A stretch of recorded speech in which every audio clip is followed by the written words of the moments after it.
А теперь Бен Майнард. Бен, hi. Hello and welcome. Всем I'm Ben привет. Maynard.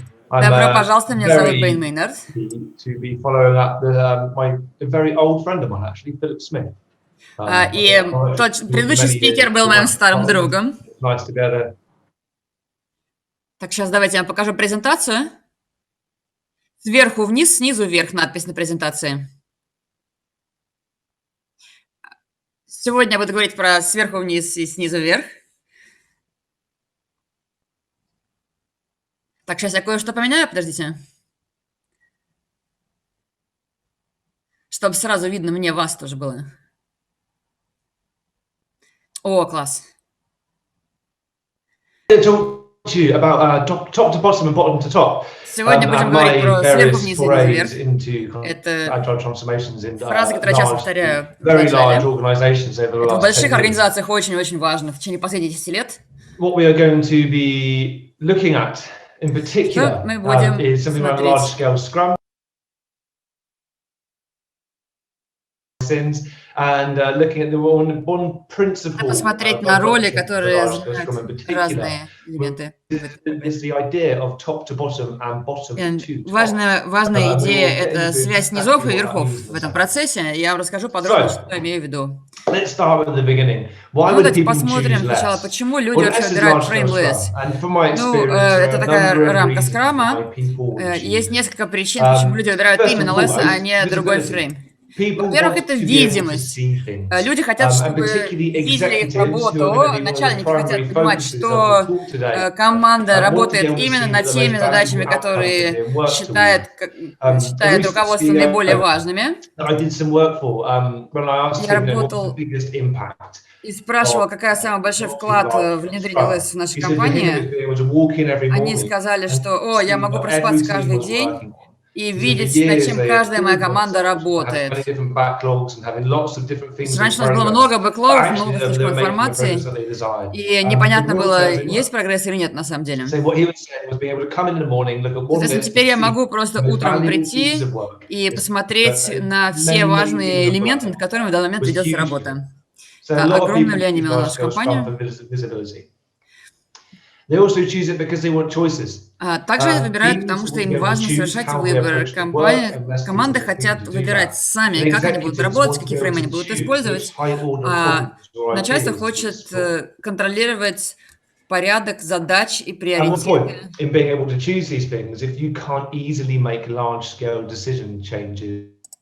ничто из этого не важно, если невозможно принимать решения на разных элементах.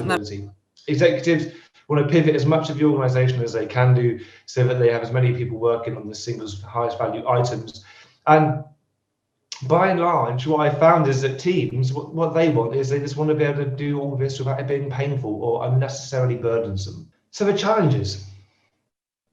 Less offers a fair amount of guidance when it comes to adoption, predominantly because Less is a hugely challenging framework to adopt. It's one of the most customer-focused, formalized agile organizational designs that I think we know of. When you compare it to its peers, there is much less there in the way of structure. As a result, it may be very simple to understand on the face of it, but it's very hard to master. And the challenges for this are fourfold as I see them. Number one, less is structure. Large-scale Scrum isn't a framework, isn't a collection of roles and events to be followed blindly. It's an organizational structure. What people often try and do is they try and take their existing organization and just bolt Less or Scrum on the side. And that really doesn't make any kind of impact. Less is actually a structure that you should try and build up from the bottom, build up as you go. And what we mean by this is ignore your current structure, start with Less, as close to Less as you can get to as the core base structure, and build up from there incrementally and evolutionary based upon what you learn as you go. So Less is structure. It isn't a bolt-on. It isn't just Scrum for many teams, and it isn't just a collection of events. It's much more fundamental than that. As a result, it challenges the status quo. It requires that people at the very top of the organization and the very bottom all change their behaviors. From experience, I've seen that teams generally will embrace the opportunity for freedom and autonomy. the opportunity to master what they are doing and to have a clear purpose about why they're doing it. What's been consistent is that when you talk to the upper echelons, the C-level executives, the board members, this is incredibly challenging to them. And in order for this to work, you need to challenge the status quo and need to see constant and repetition of the new behavior changes. It's always starting at the top, but then filtering down the organization as you go. We'll talk much more about that shortly. You need to create psychological safety. If we don't assist at the top in moving away from transactional, more traditional relationships with their people, psychological safety will not be created. What we're not saying here, and what I'm not saying here, is that we're looking for everyone to become friends, and we're not looking for that at all. But what we are looking for is an organization where people feel safe and where they have adequate relationships so they can be open and honest about the work they are doing to drive the organization forward in innovative and ever increasingly effective ways. And the final challenge, and one not the focus of this talk, but I had to mention it, is technical excellence. The historical behaviors in large organizations have always been to just get things done. And if you really want to embrace large-scale Scrum or any truly agile framework, there has to be a huge degree of focus on technical excellence in whatever domain you are working in, software or otherwise. If you are not putting the effort in to create a quality product, if you do not stop the rot of poor quality product being created, then you'll find it very difficult to adapt because your organization adaptability will be constrained by your technical excellence and your technical adaptability. So with these four challenges, we're going to really focus on psychological safety and the challenge to the status quo when we begin to talk about the less adoption principles. So there are three less adoption principles. We're going to be focusing in there on the middle one, top and bottom, but it's worthwhile mentioning the other ones because it helps build a bit of color around this. So Large-Scale Scrum has three adoption principles that have been created through many years, decades of experimentation. We have deep and narrow. So what we recommend in Large-Scale Scrum is to not try and affect the whole organization in one go. What we suggest instead is that you take a nice thin vertical slice through the organization from the top to the bottom and try out Large-Scale Scrum in that little Petri dish first.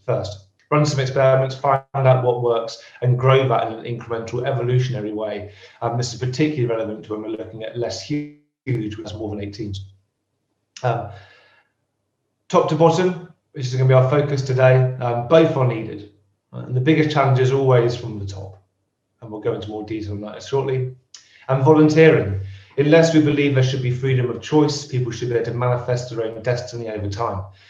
And we also know that successful large-scale organizational change works when you've got people who are willing to undertake the behavior changes required, which is why when we're looking at taking deep, thin slice for our organization, we look to have people volunteer. And this deep, thin slice with the volunteers, we're not just saying this is just for teams and your tech software architecture, this goes straight through to the leadership team and the execs as well. So top and bottom.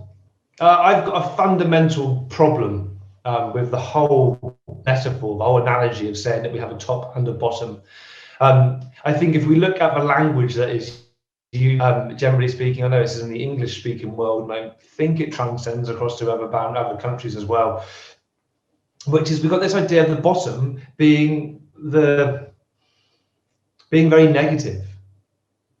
And if you look at the types of phrases that we find, things such as bottom feeders, for craving the bottom of the barrel, race to the bottom, these are all very, very negative connotations. What we're saying here is that the people at the bottom are less worthy than the people at the top, which I think is ironic because it's the people at the bottom who are responsible for creating the value in the organization. So I don't think it's right that we use these phrases top and bottom. And I don't think it's correct that we can continue to use this. I think it's a broken metaphor. What we're talking about is a flatter, agile organizational structure. We need something which is that. So an encounter to this idea of the bottom, we also then have the top. And again, we have phrases like top dog, top gun, top notch. When you're at the top, where's the incentive to do anything else? Where do you go from there? What's the incentive for people to come down from the top and engage with those people at the bottom? Because that's what we're asking with top and bottom. We're not asking for the leaders just to say nice words and to behave in slightly different ways. What we're asking for is the top to come down and spend some time with the teams and understand the reality. What we're asking for is the top to stop relying on proxies such as reports and different roles such as project management and program management. We want to stop the deeply rooted, deep hierarchical nature of organizations where we have role after role after role, separating those at the top from the reality of what's happening on the ground. What we want to do is get a clearer line of possible straight from the top to the bottom so that people can talk and actually understand the reality. And that's what we mean by this adoption principle of top and bottom. And that's what I want to focus on today. So I've always found that when using this principle that it's always a huge challenge. And if you look at the 14th State of Agile survey, the stats in there show that around about half of the problems, the challenges that are experienced when looking at adopting Agile scale are all to do with things which are the responsibility or the engagement of management and leadership. So whether it's general organizational resistance to change or not enough leadership participation or inadequate management support and sponsorship. Around about half of the respondents to the survey have said that these are issues. And I think half is optimistic. I can't think of anybody that I've engaged with over the last 10 years or any consistent examples where people have said that the leadership were completely engaged, it was always plain sailing, and they did everything they could do to make it a success. And there are always problems. The obstacles are the path, and leadership and management, the top people have a lot to say about this, and then they have a lot of impact on it. So what other challenges we face? When we're looking at doing large-scale agile transformation, are we saying that our expectations are wrong? Are we too optimistic? Are we too focused on the wrong area? Are our approaches wrong? Or is it something to do with both of these? And to be honest with you, I don't know. I don't think that's a question we can answer. I don't think this is a question of right or wrong. I think this is a question of understanding our own context and really focusing on what we can do in that context to help drive things forward. And we're always going to have misaligned expectations, which we need to resolve. And we can always try different approaches. So this is a case of saying what's more useful than the other rather than what's right or wrong. What I do know is that people are impatient and that sustained holistic organizational change in large organizations takes years and not months.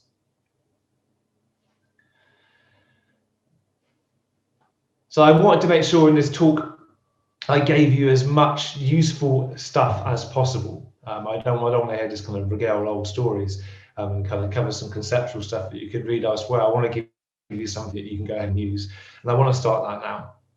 So first of all, relationships. Relationships are the very lifeblood of an organization. They help conversations, they help innovation, they help people improve, and they help create shared understanding.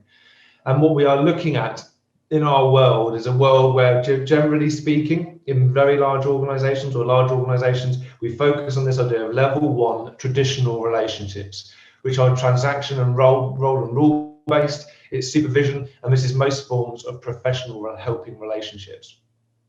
What we have here are managers who rigidly stick to their roles, do not build open and trusting relationships with people, and will chastise them at the soonest opportunity should something go wrong.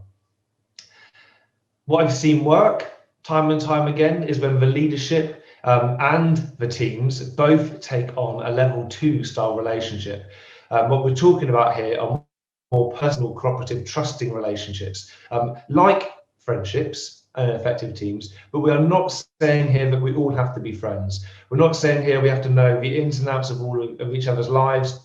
What we do have to do is have an open and honest relationship so we can be truthful about the things that need to be improved, and we can be truthful about the feedback we are giving each other to make sure we are keeping aligned to our goals.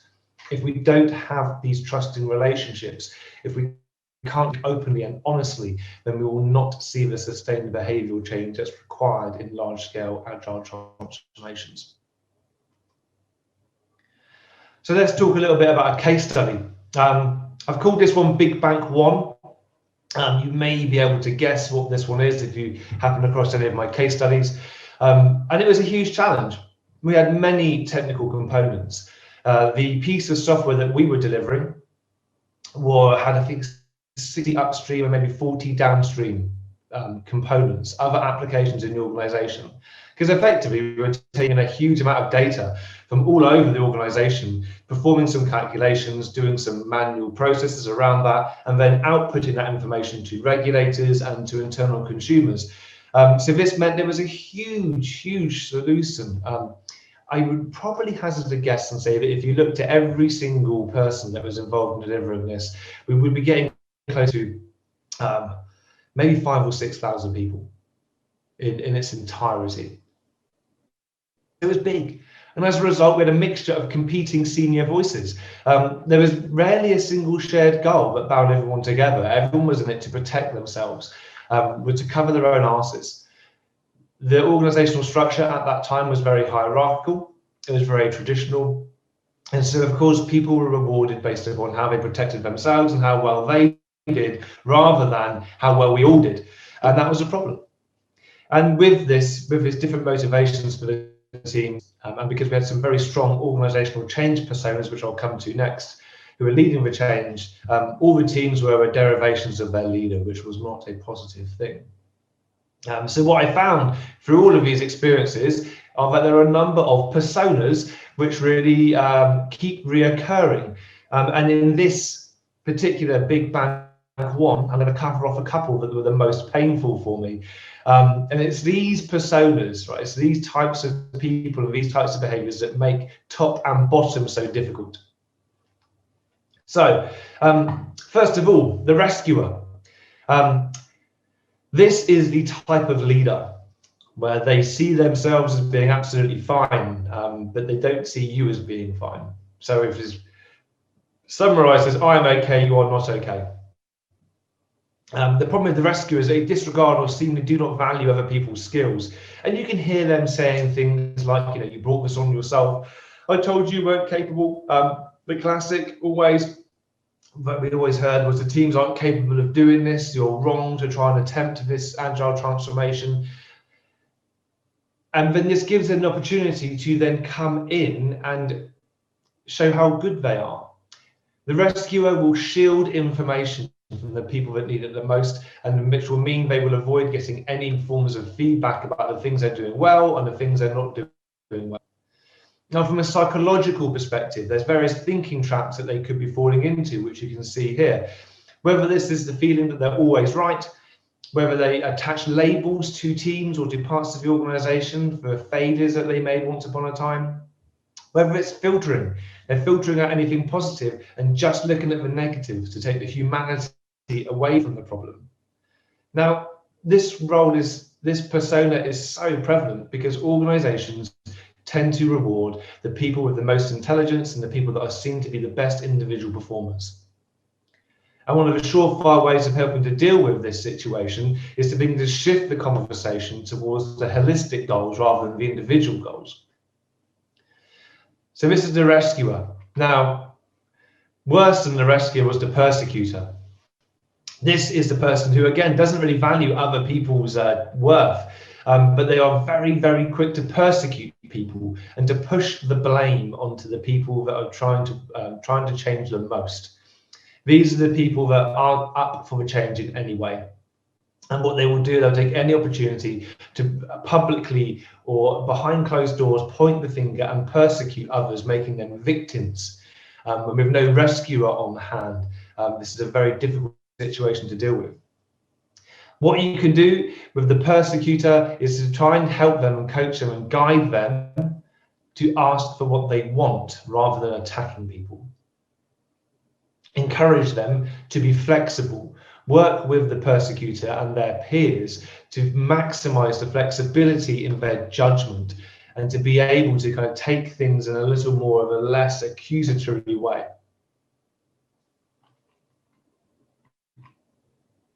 In Big Bang 2, this was a very, very different situation. We had 5 major silos in the organization. We had 5 different goals. We had leadership who was siloed by the software development lifecycle and the architecture. So we had different analysis groups, testing groups, project management.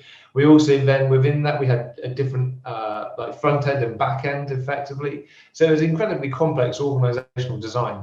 And real human relationships were not valued. People were down as resource, and there was no value placed on the human aspect. Now, the really positive thing about this particular example is that we made huge changes in the organization. We really did shift things. That we got rid of the silos. We helped to consolidate a number of different geographic locations. We increased the focus on the customer and the engagement with the customer by spending time building relationships between the teams and the people that were going to receive the software. It was a hard journey, and it's a journey that still goes on, and we were able to achieve quite a lot. And some of the major reasons we were able to achieve that was by focusing on a couple of change personas in particular. So one, and this was my favorite or least favorite, I'm not sure which side I fall, was the firefighter. And again, this is someone that sees themselves as okay and you are not being okay. And what they would do is that they would be always diving in and saving the day. And what people could never see was that the person who was coming in to save the day was also the problem who had lit the fire. Generally, what you find in this firefighter persona are people who have got a long history in the organization, who are responsible for a lot of the product development or architecture as it currently stands.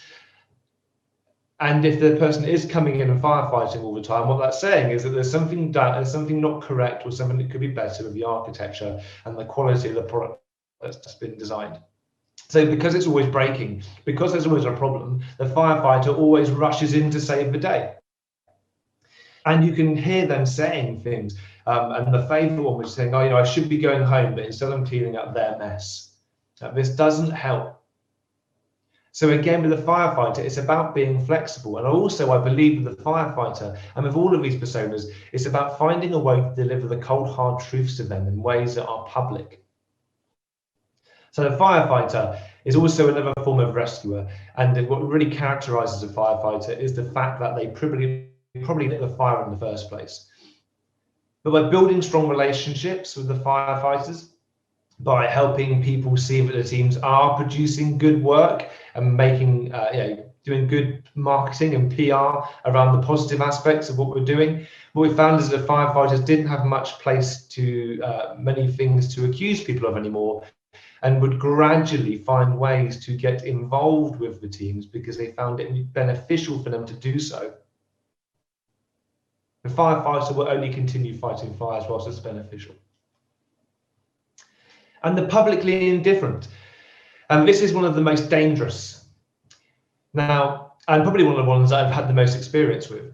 Now, the publicly indifferent are those people at the top, and you will see these at the bottom as well, who will sit in a conversation, will sit in a meeting and not engage at all. They will sit there looking solemn. They will sit there looking indifferent. They will not contribute towards the conversation, except to say, well, it's none of my business.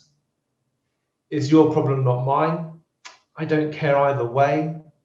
This indifference towards trying to achieve this goal is a problem in an organization.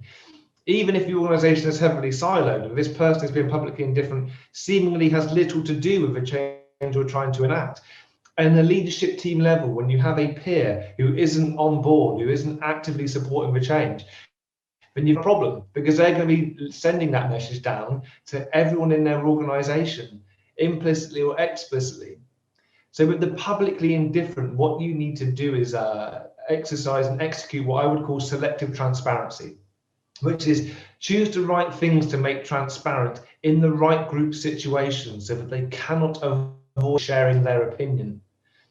So if they are particularly annoyed, let's say there's going to be a single product owner, a single product backlog, I would craft a conversation with perhaps their boss or with their peers who I knew were very keen on this, and not give them any way to get out of that. Now, this isn't to be mean to them or in any way bully them, but it's to get them to be open and honest and support them in sharing their opinion. If they don't, we're always going to be misaligned, and we're always going to find it very difficult to proceed. So To bring this to a close, let me give you some more tips. So what we're going to talk about here is going from drama to winning, right, and how to change the narrative. So in many of the situations that I've spoken about, what we're seeing here is what is known in counseling and in coaching as the drama triangle. And in the drama triangle, we have a persecutor who's persecuting the victim, and we have a rescuer who's coming in to try and save the day. And what we have to do is to flip this drama into a winning triangle. So if someone's being a persecutor, if someone's pointing a finger all the time, we have to encourage them to be assertive and not pushy, and really support them in asking for what they want. Build up a personal relationship with them, build up a level 2 relationship, understand what they want, and encourage them not to punish people. Facilitate some of the conversations, make it easy for them to be good. The rescuer, instead of coming in and rescuing and doing it for people and taking that responsibility away, encourage them to show some concern, not to solve problems for others, and just care for people, but grow them, be a servant leader, and don't get in the way, don't strip away their empowerment. And if someone's being a victim, then see them as vulnerable. If somebody's always saying that they can't do it and they don't think they can do it and they always have to be rescued, then encourage them to value themselves, help them solve problems and help them be more self-aware. Coaching is a fantastic technique. Whatever level of the organization you're working in for this is to help them be more self-aware. And if you're trying to hook a C-level executive, right, so you're working this and you can say, yeah, we're going to try top and bottom and we're really going to focus on the top and we really want to make it valuable for the bottom. There are certain metrics which I've always found very successful to suggest to very senior people. First and foremost, what percentage of your teams are working on the most valuable work? Very people can answer this immediately, but one thing it does help people realize, say C-level executives, is that this is a question that they would love to answer. And what you find is when people start asking this and going into it, this percentage is often very low. What you often find is that people can't even see what the valuable work is. So this is a great way to kind of get your foot in the door and help push the conversation forward. The second one is the time to make and execute small and huge directional decisions. C-level executives, very senior people, want to be able to make big decisions and make big directional changes very quickly and very cheaply. Again, they may not know the answer to this, but you can help them understand that by looking at flow metrics, by looking at lead times on decisions rather than productivity. And the classic, the one which is always worthwhile trying to pull out every now and again, percentage of doers versus talkers. So what percentage of your people are actually creating the software and what percentage of your organization are just supporting that? Once you understand that ratio, and I've seen it as low as 80% talkers and 20% doers, that's a fantastic bit of rocket fuel for the exec one, really wanting to accelerate some change. So it can work. Top and bottom can work. If you focus on the top and you focus on these change personas and you build level 2 relationships, and if you can navigate conflict well, you can support the top and have this then bleed through into the teams. Everything I've said around relationships and personas, it isn't just for the top, it's for the bottom as well. And we need to find a new metaphor because top and bottom just simply for me doesn't work. And if you find your own personas, if you find there are ways, if you find new organizational change personas that are getting in your way, write them up, share them, do a talk. The more we can share our experience and the more we can share our failures and our successes, the more we can succeed together. So I thank you for your time and for listening to me. I look forward to the Q&A that's coming up later and hopefully meeting a few of you. Dmitry Rusev asks, what's the biggest difficulty you faced during the transformations you made or you were participating in? Optimism. Optimism? Optimism. I'd say optimism is the biggest challenge. I think that people are too optimistic and they expect too much too quickly. And I think that the problem is with optimism is it clouds our judgment. And actually it means we take a step away from reality. And so I think we need to be more realistic than optimistic. We need to have decent expectations, but just to avoid the optimism trap, because I don't think it helps people be truthful, but it doesn't help really push the conversation forward. Okay, and then risks from reality came. Second question, where is the border when this persona is becoming toxic and you understand there is no way to turn them to the light side. Do you have some criteria? Oh, toxic. And what do you actually usually do with them? Recommend to them? Do you know what they need to see a reason to change, right? There's a difference between people that say, I can't change and I won't change. And if they won't change, there's not a whole heap you can do with them. You can try and insulate the change from them. So maybe wind back your expectations. So if you were going to be saying, okay, we're going to go for this much of the organization, but if you go for this much organization that includes a toxic person, can you cut them out for a while? Can you just focus on a smaller slice of the organization and insulate them the change so that they don't get in your way as much? You can attempt to talk to their boss, which can work. Because ultimately, if I take one particular example I can think of, there was out of probably 7 people, 3 of them are toxic, and 2 of those people ended up being moved on to different parts of the organization because their boss was very insightful and said, well, if you're not going to behave, then you're not going to be able to be involved in this organization anymore. So he moved them on.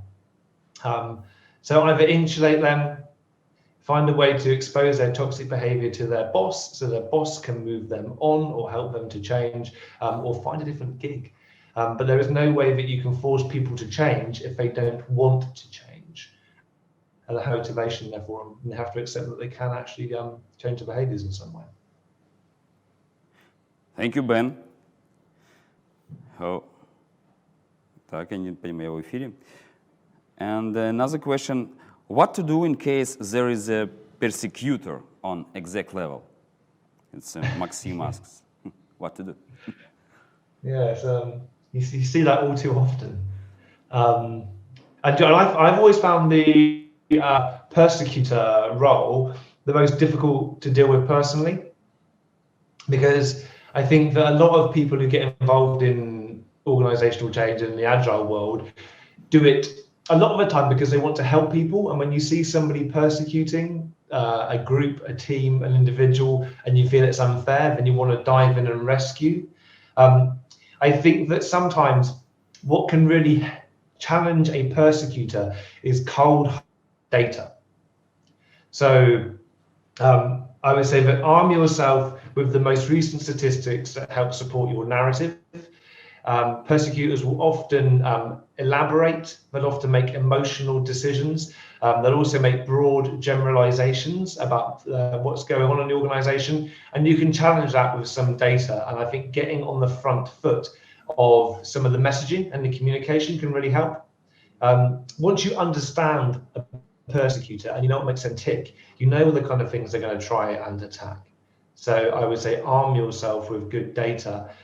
Make sure you think thoroughly through how you are going to approach certain conversations, and ensure that if you're having a group conversation with a persecutor and their peers at a senior level, to get somebody in who can facilitate. So what I'm saying there is, if you want to be involved in the content and you want to challenge people, then you can't, it's very difficult for you to hold the process and facilitate the conversation as well. So consider getting somebody else in to facilitate the conversation so that you can really focus on winning the argument and proving that the persecutor has not got any grounds to persecute. Okay, it's quite comprehensive answer. Thank you. And we have one more question, but I think it's time to move these questions to the couloir, where Natalia Volodya is already waiting for you and participants who want to ask you something. Thank you, Ben. Thank you for coming. And remember, you will conduct some training soon, right? Yes. Next week, I think. Next week. Oh. How quickly? Okay, so short time for questions, and let's get to prepare to this last training that we will do together. Thank you, Ben. Bye. Have a nice week. Thank you. Bye.